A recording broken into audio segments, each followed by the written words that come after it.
हमारे पिताश्री का संकल्प ही हम दोनों का लक्ष्य है। इसीलिए हमने आज आपको यहाँ बुलाया है। जी पिताश्री। आपके ऊपर एक बहुत ही बड़ी जिम्मेदारी डालने वाले हैं हम, और वो आप ही को पूरी करनी है। जरूर पिताश्री।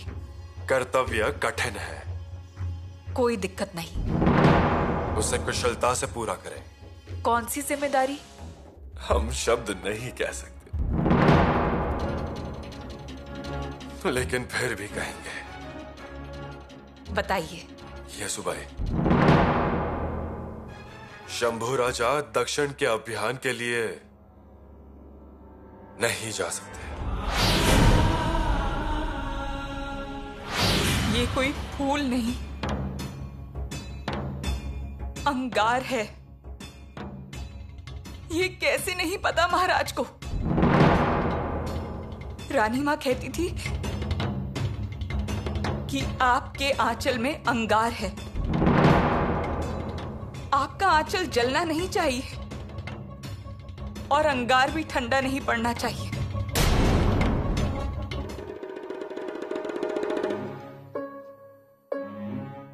महारानी को बताइए कि उनके द्वारा दिया हुआ तोहफा हमें बहुत पसंद आया।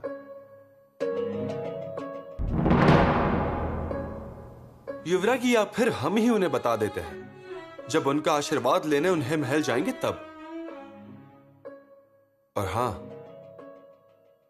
आपके द्वारा दी हुई म्यान आपकी याद हमेशा दिलाती रहेगी। वैसे भी आपकी यादें कभी हमारे दिल से जाती ही नहीं। ये सो अब हम 1.5 साल तक इस महल में नहीं होंगे। उसमें भी पिताश्री ने दक्षिण की व्यवस्था करने के लिए कहा तो 2 साल लग जाएंगे।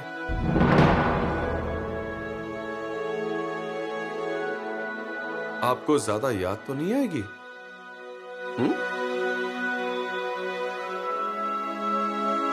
आप हां बोल रही हैं या ना बोल रही हैं?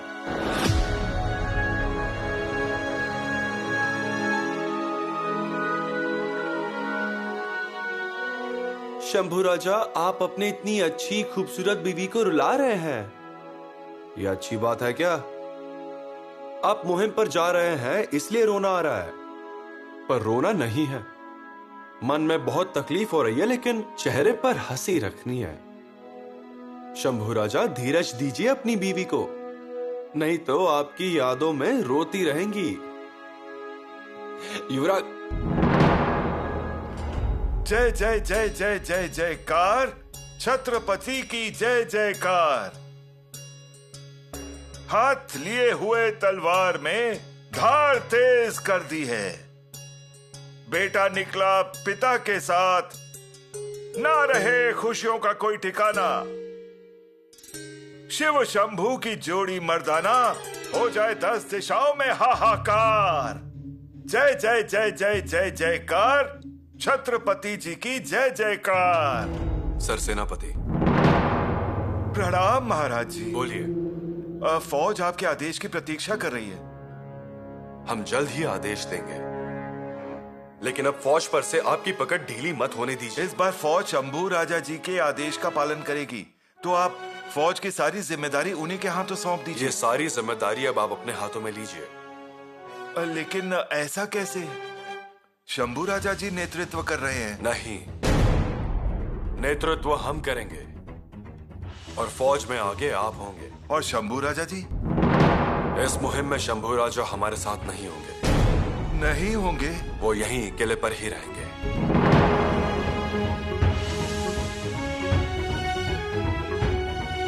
लेकिन महाराज जी, ऐसा क्यों? उन्होंने कितनी तैयारियां की हैं और गांव के सारे लड़के उन्हीं की वजह से फौज में भर्ती हुए हैं। हम्बीर राव, शंभू राजा युवराज है, प्रजा उनको मान देंगी ही। हाँ। अब इस समय आप उन बातों पर ध्यान मत दीजिए, हम जो कह रहे हैं वो सुनिए। लेकिन महाराज जी, इस मुहिम का नेतृत्व शंभू राजा करेंगे ऐसा ही हम सब समझ रहे हैं, पर अब अचानक ऐसा क्या हो गया? और उन्होंने एक नई रचना से तोप बनाई है, भाले बनाए हैं, अपने अग्रिम सैनिकों के लिए नई वर्दी बनाई, और इतना ही नहीं, एक समर गीत भी बनाया है, जोश से भरपूर। समर गीत? हाँ, वही जो आप अभी अभी गा रहे थे। हाँ, जय जय जय जय जय जयकार, छत्रपति जी की जय जयकार। हाथ लिए हुए तलवार में धार को तेज किया है। बेटा निकला पिता के साथ, ना रहे खुशियों का कोई ठिकाना। शिव शंभू की जोड़ी मर्दाना, हो जाए 10 दिशाओं में हाहाकार। बहुत खूब, बहुत अच्छा लिखा है। हमारे शंभू राजा एक कवि के रूप में महान है जी। उनके द्वारा लिखा हुआ ये गीत हम गाएंगे। और शंभू राजा जी? शंभू राजा किले पर ही रहेंगे। महाराज जी ऐसा मत कीजिए, उनको बहुत तकलीफ होगी। उन्होंने इतनी तैयारियां की हैं, हम आपके आगे हाथ जोड़ते हैं। अंबीराव, सर सेनापति हैं आप, तो वैसा ही बर्ताव भी कीजिए। ये फैसला हमने बहुत सोच समझ कर लिया है और हमारा ये फैसला अंतिम है। अब फौज में आगे ही रहिए। जी महाराज जी।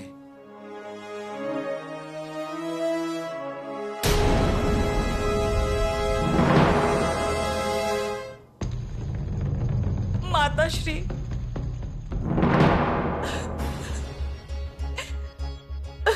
बहुरानी, बहुरानी, रोइए मत, शांत हो जाइए। लेकिन माताश्री, हम सब समझते हैं, महाराज ने बताया है हमें। माताश्री, तो आपने इस बात का विरोध क्यों नहीं किया? हमने कहा उनसे कि उनका ये निर्णय हमारे बेटे का मन दुखा देगा। लेकिन माताश्री, ये सब हमारे युवराज के साथ ही क्यों होता है? उन्होंने कभी किसी के बारे में बुरा नहीं सोचा और ना ही कभी किसी के निजी विषय में दखल अंदाजी की। तो फिर उन्हीं के साथ ऐसा हमेशा क्यों होता है? वे ही सारी तैयारियां करते हैं और फिर उन्हें ही बाहर निकलना पड़ता है। क्यों? ना कोई श्रेय, ना तसल्ली, बस सिर्फ अपमान का सामना करना पड़ता है। महाराज ने ही उनसे कहा था ना, दक्षिण मुहिम का नेतृत्व आप करेंगे। कितने उत्साह के साथ तैयारियां की थी उन्होंने, लेकिन अब वही जा नहीं पाएंगे। बहुरानी, सब ठीक हो जाएगा। लेकिन कब? महाराज ने हम पर इतनी बड़ी जिम्मेदारी सौंपी है। हमें युवराज को बताना है कि उनके दक्षिण मुहिम जाने की राह अब रोक दी गई है। बहुरानी, माताश्री, हम उन्हें ये कैसे बता पाएंगे? कितने रुबाब से उन्होंने सारी तैयारियां की है। नई वर्दी और कमर में नई धोप तलवार, बड़ी माताश्री द्वारा दी गई कटियार, और वो हमसे पूछ रहे थे कि येसु हमारी याद तो नहीं आएगी ना? माताश्री, जब वो ऐसा पूछेंगे तो हम क्या जवाब देंगे? आप ही बताइए ना हमें कि हम क्या कहेंगे उनसे। बोलना तो पड़ेगा ही। रानी सोयरा, आप? माताश्री,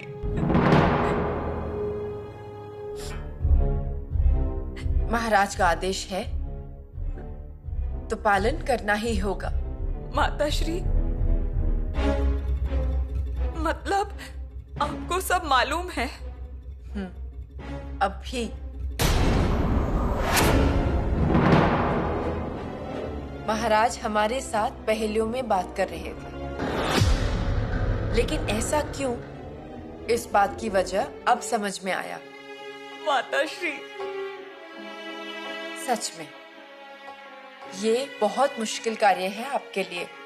लेकिन हम ये बात उनसे नहीं कह पाएंगे। आप ही कुछ करिए ना। रानी सोयरा, आपको महाराज से एक बात साफ साफ कहनी होगी। कह दीजिए उनसे कि वो अपना फैसला बदल दें। हम? आप ये कर सकती हैं। वो आपकी बात सुनते हैं। बहुरानी की हालत तो देखिए। हमारे राजकुमार की खातिर आप उनसे बात कीजिए एक बार। हम बात करेंगे, लेकिन महाराज का लिया हुआ हर फैसला अटल होता है। आप उनसे बात तो कीजिए।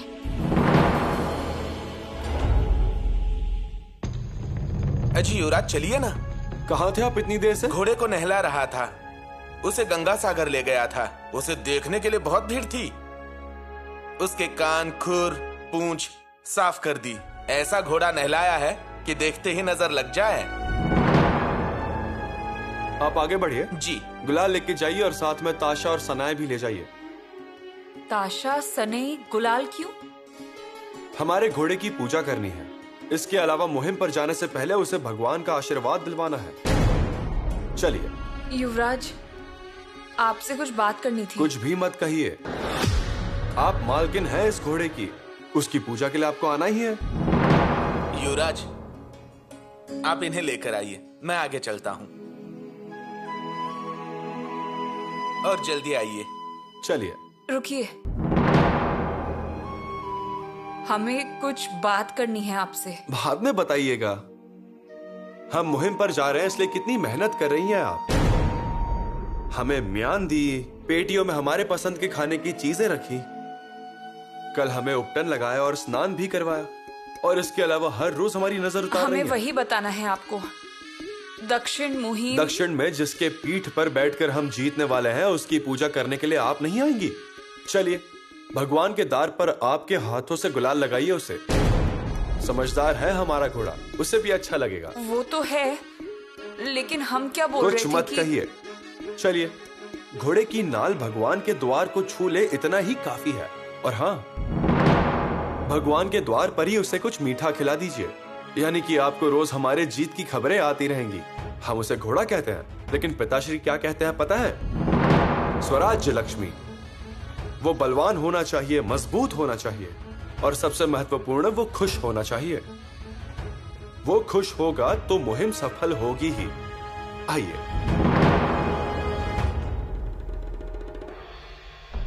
महाराज,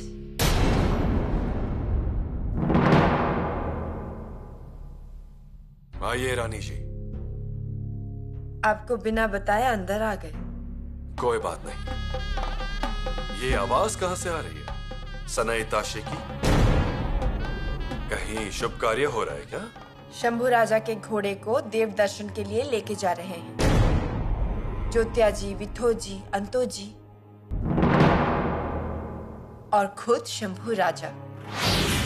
येसु कहां पर है? बहुरानी शंभू राजा के साथ ही है। मतलब येसु को दी हुई जिम्मेदारी अभी तक उन्होंने पूरी नहीं की है। शंभू राजा इस मुहिम पर नहीं जा सकते, ये फैसला उन्हें बताने की जिम्मेदारी है ना? आपको कैसे पता चला? किसने बताया आपको? किसी ने नहीं बताया, हमने सुन लिया। बहुरानी पुतला रानी जी के पास रो रही थी ये कहते हुए। ऐसा? तो इसीलिए आप यहां आई है।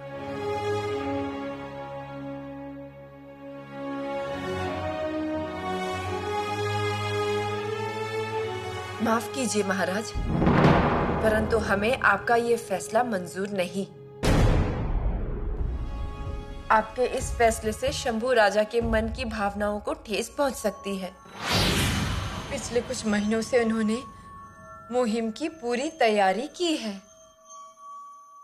अपने पिताश्री के साथ वो मुहिम पर जा सकेंगे।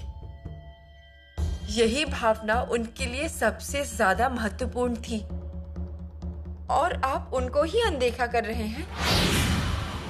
हम उन्हें अनदेखा नहीं कर रहे। फिर उन्हें साथ क्यों नहीं ले रहे?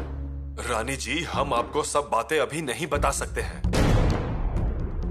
लेकिन हम शंभू राजा को मुहिम पर लेकर नहीं जा रहे हैं। इसका मतलब ये नहीं कि हम उन्हें अनदेखा कर रहे हैं या भावनाओं के साथ खिलवाड़ कर रहे हैं। फिर इस समय शंभू राजा को किले पर उपस्थित रहना सबसे ज्यादा जरूरी है। हर बार शंभू राजा पर ही अन्याय होता है, ऐसा आपको नहीं लगता? नहीं, बिल्कुल भी नहीं। रानी जी, आप उनकी माता हैं, इसलिए ऐसा सोच रही हैं कि शंभू राजा पर अन्याय हो रहा है, ऐसा आपको लग रहा होगा। लेकिन आप हमारी जगह पर रहकर देखेंगी तो आपको समझ आएगा कि यह फैसला हमने सिर्फ स्वराज्य की भलाई के लिए ही लिया है। तभी आप बात समझेंगी। और यही बात आप सभी लोग समझ लीजिए, इतना ही हम चाहते हैं। लेकिन उन्हें नेतृत्व नहीं करना चाहिए, ये फैसला पहले होना चाहिए था। राजनीति में फैसले बदलते रहते हैं, वो बदलने जरूरी होते हैं। इस राजनीति में पेड़ का कोई एक पत्ता भी हवा से हमारे ऊपर गिर जाए तो भी हमें सावधान होना होता है। ऐसा कहा जाता है कि चूल्हे में जितनी अधिक लकड़ियां डाले उतनी ही ज्यादा बड़ी आग होती है। हमारे इस फैसले से ऐसा कुछ भी नहीं होना चाहिए। बिना किसी वजह के ज्वाला ना उठे। राम राम हम्बीर राव, आज बिल्कुल गुमसुम लग रहे हैं। हाँ, इधर उधर भी नहीं देख रहे हैं। ओ हम्बीर राव। हाँ? जी हाँ सर्जीराव, हाँ हमने तो आपको देखा ही नहीं। हाँ, ऐसा तो होगा ही। एक बार आपने मुहिम के बारे में सोच लिया तो दूसरा कुछ सोचते हैं। कहाँ गए थे? महाराज जी के पास। लग तो नहीं रहा। क्यों? इतने उदास जो दिख रहे हैं आप। महाराज से मिलने के बाद पहली बार मैं आपको ऐसे उदास देख रहा हूँ। नहीं, ऐसी कोई बात नहीं है। हाँ जी, क्या हम्बीर राव, मैं आपको बरसों से जानता हूँ। हंसा जी का हम्बीर राव हुआ तब से जानता हूँ मैं आपको। क्या दिक्कत है? आपने सही पहचाना सर्जीराव। हाँ। हम महाराज जी के पास ही गए। महाराज जी ने हमें बताया कि शंभू राजा मुहिम पर नहीं आ सकते। ऐसा सुनकर हम तो सोच में पड़ गए। अरे सिर्फ मैं जानता हूँ इस मुहिम के लिए उन्होंने कितनी मेहनत की है, कितना ध्यान लगाया। अब उन्हें ही बताना होगा कि वो नहीं आ सकते। मुझे तो तभी शक हुआ था जब उनका तंबू रद्द किया गया। मैंने सोचा उनका तंबू क्यों रद्द किया गया। युवराज जी का मुहिम पर आना रद्द हो गया। सच में रद्द हो चुका है मुहिम पर आना। किसका आना रद्द हुआ है?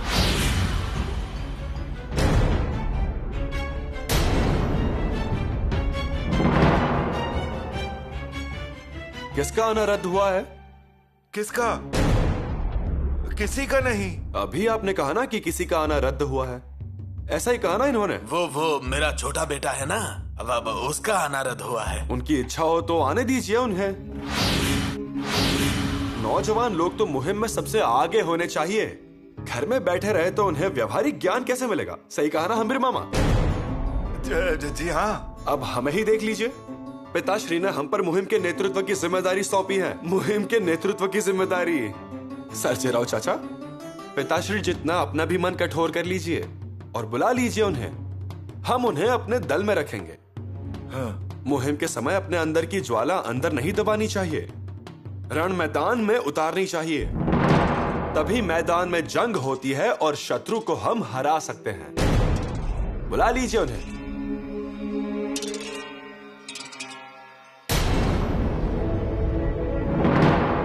महाराज जी का फैसला इन्हें मालूम पड़ा तो इनकी क्या हालत होगी।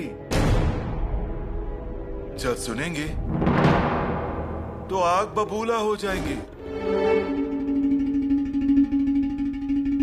युवरागी, देखा ना आपने हमारा घोड़ा कितना होशियार है। भगवान का आशीर्वाद लेने कहा तो सीढ़ियों पर पैर रख दिए। वो तो है। युवरागी, युद्ध के मैदान में भी दुश्मनों की फौज देख के वो बिल्कुल भी डरता नहीं है। हमारे सिर्फ इशारों पर ही उसके पैर चलते हैं।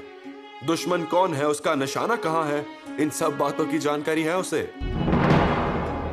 समझदार है वो। बहुत समझदार है।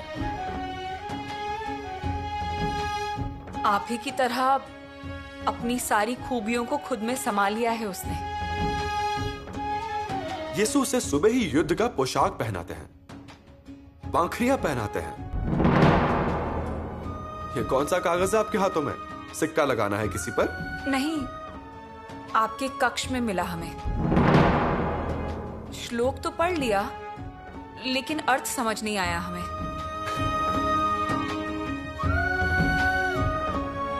कौन सा श्लोक? कदर्थी तस्यापि ही धैर्य वृत्तेनु न शक्यत धैर्य गुणेः प्रभाष्टु। कदर्ति तस्यापि हि धैर्य वृत्तेनु शक्यते धैर्य गुणः प्रभाष्टु।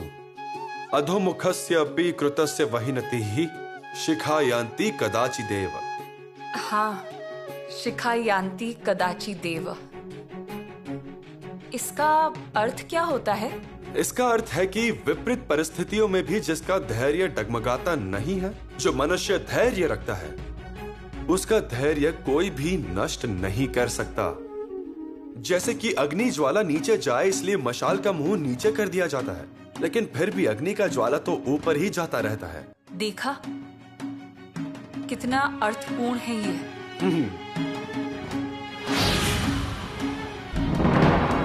यीशु, आपको हमें कुछ बताना है क्या? कुछ तो समझाना है ना?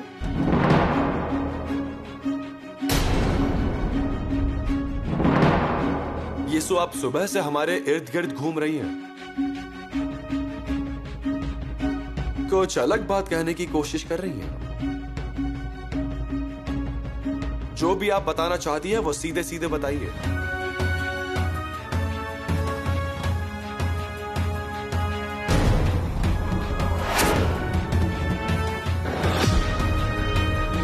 कहिए युवरागी। नहीं, हम कुछ भी नहीं कहना चाहते हैं। युवरागी, हमने आपको रानो दीदी के सामने रोते हुए देखा है और तब से आप लगातार रोए जा रही हैं। आंखों में आसमान की धाराएं बह रही हैं और इस बात को छुपाने के लिए इतनी जिद। लुका छुपी खेलने में आप माहिर हैं, मानना पड़ेगा। आपकी आदत नहीं है और ये आपसे होगा भी नहीं। क्या हुआ है? आप हमें आग समझती है ना? फिर निश्चिंत रहिए, हमारी आग नीचे नहीं जाएगी। बताइए और मुक्त हो जाइए। युवराज, आप दक्षिण मुहिम पर नहीं जा सकते। मतलब? आपको किले पर ही रुकने का आदेश दिया है।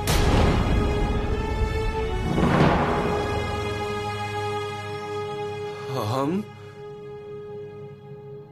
मुहिम पर ना जाए, यहीं पर रुके। युवराज, आप हमें माफ कर दीजिए कि ये आदेश हमें आपको बताना पड़ रहा है, लेकिन ये सुनकर हम भी बहुत परेशान हो गए थे।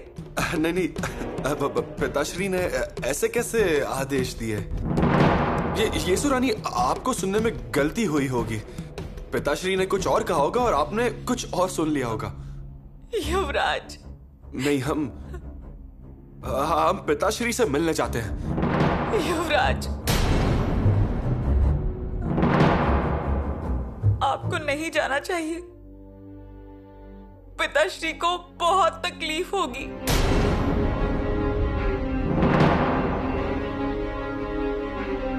आपने हमें म्यान देके संयम दिया है और हमारे पिताश्री ने हमारी शमशेर म्यान से पूरी तरह बंद कर दी। अब हम किससे शिकायत करें बताओ, और किसके खिलाफ?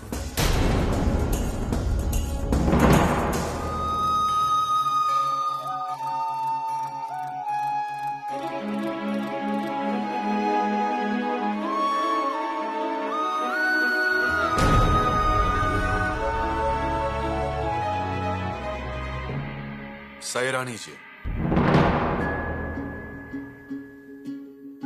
आज बहुत बड़ी दुविधा में है हम। शंभू राजा हमें कितना समझेंगे और कितना नहीं, ये हम नहीं जानते, लेकिन हमें यकीन है कि आप हमें जरूर समझेंगी। महारानी जी, आपने कहा था कि हर एक शब्द हमें याद है, हम कुछ भी नहीं भूले हैं। आपने कहा था कि आपके लड़ते समय आपके बदन पर एक पर घाव ना लगे इसलिए आप पर हर एक बार रोकते हैं। तो वैसी खुशी कहीं भी नहीं।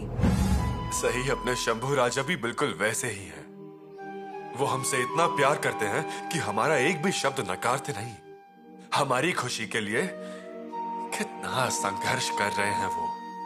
अभी देख लीजिए, युद्ध में उनके पिताश्री ने उनकी धारदार तलवार देखने के लिए कितने कष्ट लिए हैं। उन्होंने हर एक सैनिक को हाथ में एक नई तलवार दी, और ये सब नई तलवारें शंभू राजा के कौशल से उत्पन्न हुई है।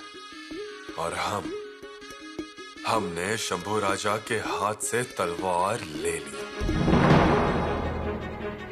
शंभू राजा ने सोचा होगा कि उनके साथ अन्याय हुआ है, लेकिन हकीकत कुछ और है रानी जी।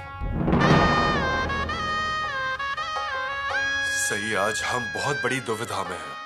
सैनिक निकल गए हैं, वो कुतुब शाह हमारा इंतजार कर रहा है। जैसे हम किले से नीचे उतर रहे थे तब भैर जी ने हमें परेशान करने वाली खबर सुनाई।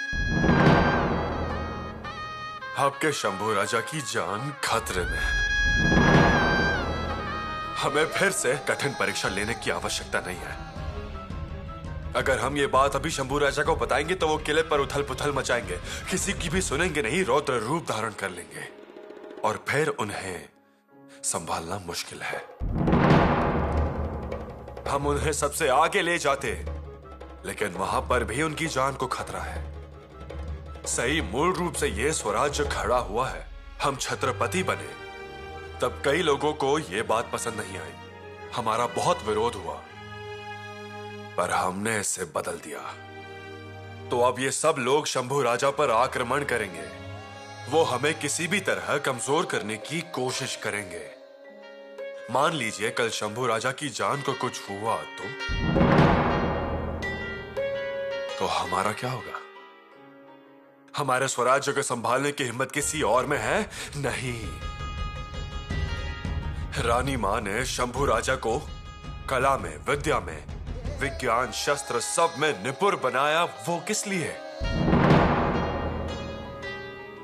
लेकिन सही, ये बात शंभू राजा को बताने का सही समय नहीं है। सही, हम सहमत हैं, बिल्कुल सहमत हैं। स्वराज्य के भले के लिए उन्होंने कष्ट उठाया, लेकिन सही, हम सच कह रहे हैं, हर एक बार हमारे ही हृदय को कष्ट हुआ है। सही, आप तो समझिए।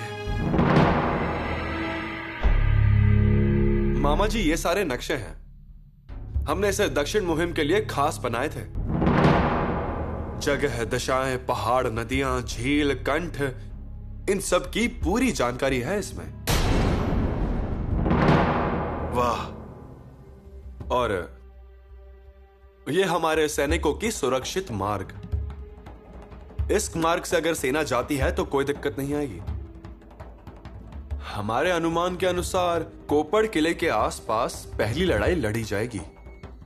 हुसैन खान मियां यहां रुकेंगे अपनी सैनिकों की प्रतीक्षा में।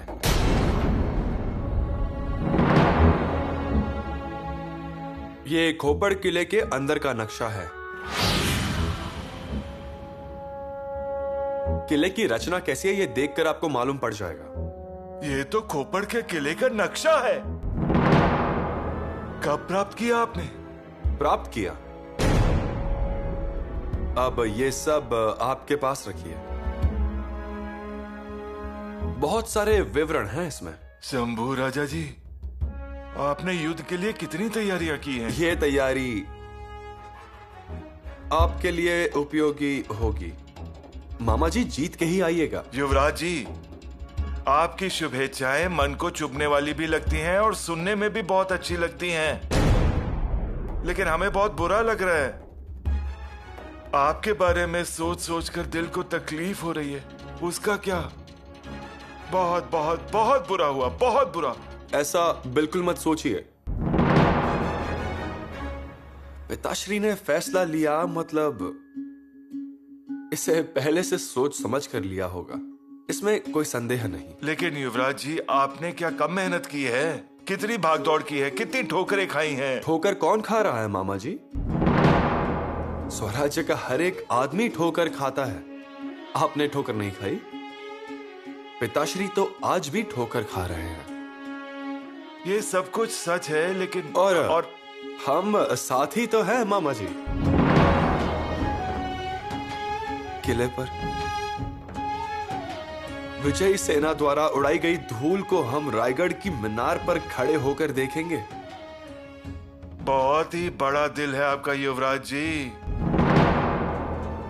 मामा जी, हम खुद ही अपने आप को सेना समझते हैं और हमारा एक सिद्धांत है, पिताश्री के सामने बोलना नहीं चाहिए। वो जो कहेंगे, जैसे कहेंगे, हम उनका मान रखेंगे मन से। पिताश्री के साथ कदम से कदम मिलाएंगे। उन्होंने अपने पिताश्री की बातों का मान नहीं खोने दिया है कभी। फिर हम भी वैसे व्यवहार क्यों करें? लेकिन ऐसा हुआ क्यों? हम पिताश्री से वो पूछ नहीं सकते। जन्मदाता से कोई उल्टा सवाल नहीं करता, कभी भी नहीं। पिता होने के नाते उन पर पूरा भरोसा रखते हैं। अमृतस्य केतु, हमारे लिए वो अमृत जैसे हैं, जो विचार में श्रेष्ठ हैं, अचर हैं, अमर हैं। उन्हें हमेशा प्यार की नजर से देखते हैं, हमारे अच्छे के बारे में सोचते हैं। इतना ही। युवराज, दक्षिण जीतने से पहले आपने इस हम्बीर राव के मन को जीत लिया।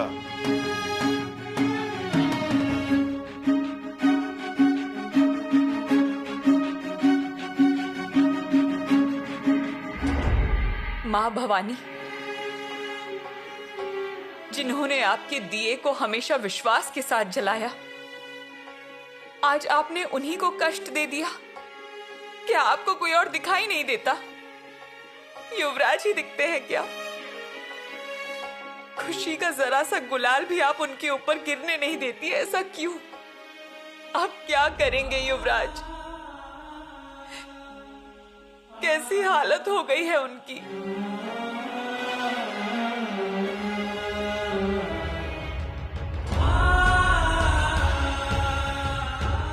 ये कुमकुम हम आपको रोज अर्पण करते हैं। माँ भवानी, हमसे क्या गलती हो गई? किस बात की कमी रह गई? आप जगत जननी हो, सब कुछ जानती हो, और अगर आप सब जानती हो तो फिर हम क्या समझे? आपकी सहमति के बिना एक पत्ता भी नहीं हिलता। चाहे कितने भी संकट आ जाएं, उनको चीर कर आप पार करवाती हैं। आप ये सब कुछ जानती हैं। माँ भवानी, फिर भी आप इतनी शांत कैसे हैं? रणचंडी के रूप में आपने उनकी सहजता को छुआ, और उस शंका को आपने षड्यंत्र के शिकंजे में क्यों रखा है? बताइए। युवराज ऊपर से शांत लग रहे हैं, लेकिन उनके मन में तूफान है। महाराज का अचानक लिया हुआ फैसला युवराज ने स्वीकार कर लिया है, लेकिन वे इससे खुश नहीं है। माँ भवानी, युवराज कैसे हैं ये आप अच्छी तरह से जानती हैं।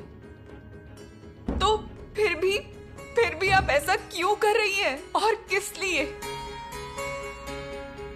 बोलिए ना माँ, बताइए हमें। बहुरानी,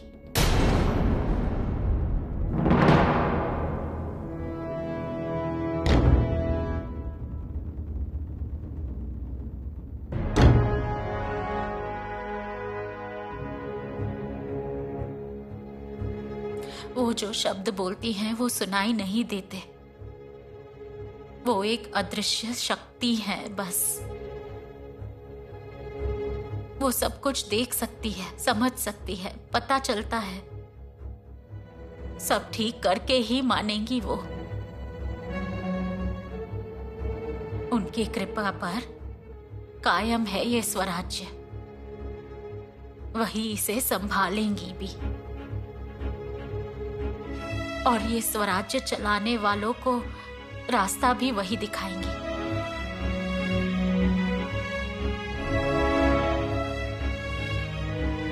उन पर भरोसा रखिए, उनकी कृपा है हम सब पर। सब कुछ ठीक हो जाएगा। हटा दिया गया है पंत। किसको? आप रायगढ़ पर रहते हैं कि रायगढ़ से बाहर? लेकिन जब आप ठीक से बोलेंगे तभी पता चलेगा किसे हटा दिया गया है। आपके युवराज को हटा दिया गया, वो भी मुहिम से। पर वो तो जाने वाले थे, मुहिम का नेतृत्व करने वाले थे। नेतृत्व को महाराज ने लपेट के रख दिया है संदूक में। क्या मतलब है आपका? अरे आपकी कसम। लेकिन आपने महाराज जी को उन्हें लेकर जाने के लिए कहा था ना कि यहाँ की चिंता मत कीजिएगा, यहाँ सब कुछ ठीक ठाक हो जाएगा। हाँ हाँ बताया तो था। फिर ऐसा क्यों किया? वही तो अशरज है। इतनी सारी तैयारियों के बाद भी हथियार बनाए, घोड़ों को नाल लगाई, घोड़ों की लीद कैसे साफ करें, उससे बीमारी कैसे फैलती है, ये बताने के बाद, फौजियों के लिए वीर रस में गाना लिखने के बाद भी जय जय जय जय जय जयकार, छत्रपति जी की जय जयकार। अजय क्या नहीं किया उन्होंने। हमें तो लगा था उनका जाना बिल्कुल पक्का होगा, लेकिन वो तो कच्चा निकला। खरगोश बोलिए खरगोश। खतरा देखा नहीं कि डर गया, और उसके बाद तलहटी में दुबक के बैठ गया। तलहटी में जाकर बैठने वाले युवराज नहीं है। अब आप देखिए, धमाका होगा। अगर होना होता तो कब का हो गया होता।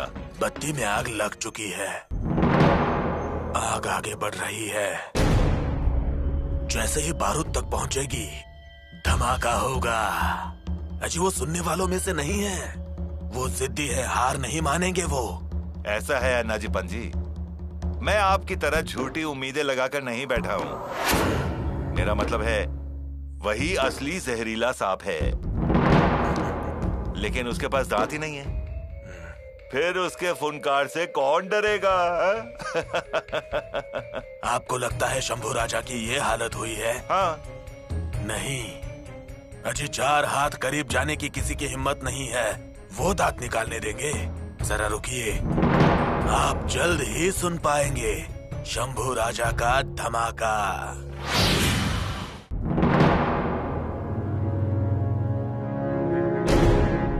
हर बार हमें ही क्यों भुगतना पड़ता है?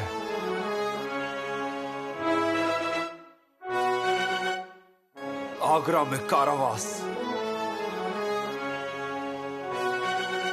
मथुरा का वनवास, चरित्र पर कलंक, और अब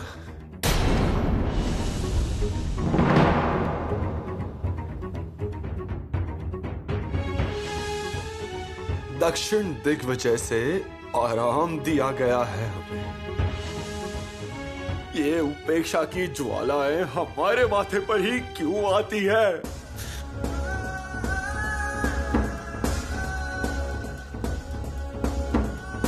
शांत हो जाइए युवराज, हमारी बात सुनिए। हम शांत ही है, आप यहां मत रुकिए, चले जाइए यहां से। तलवार के साथ मत खेलिए युवराज, शांत हो जाइए।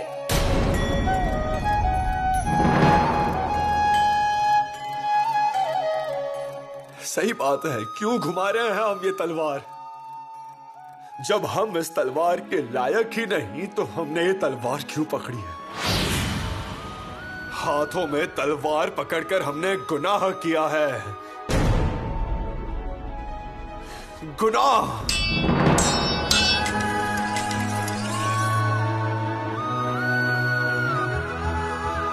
ये हाथ गुनहगार हैं।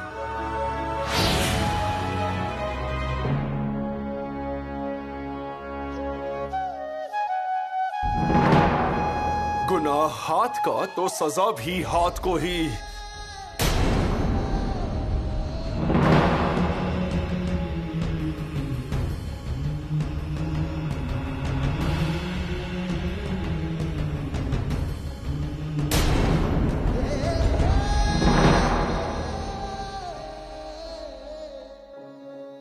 शंभू राजा, ये क्या कर रहे हैं आप?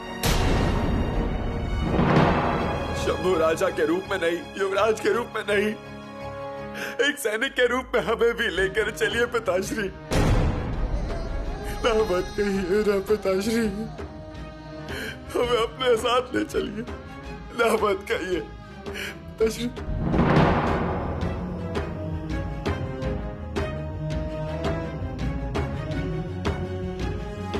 पिताश्री ले चलिए हमें पिताश्री।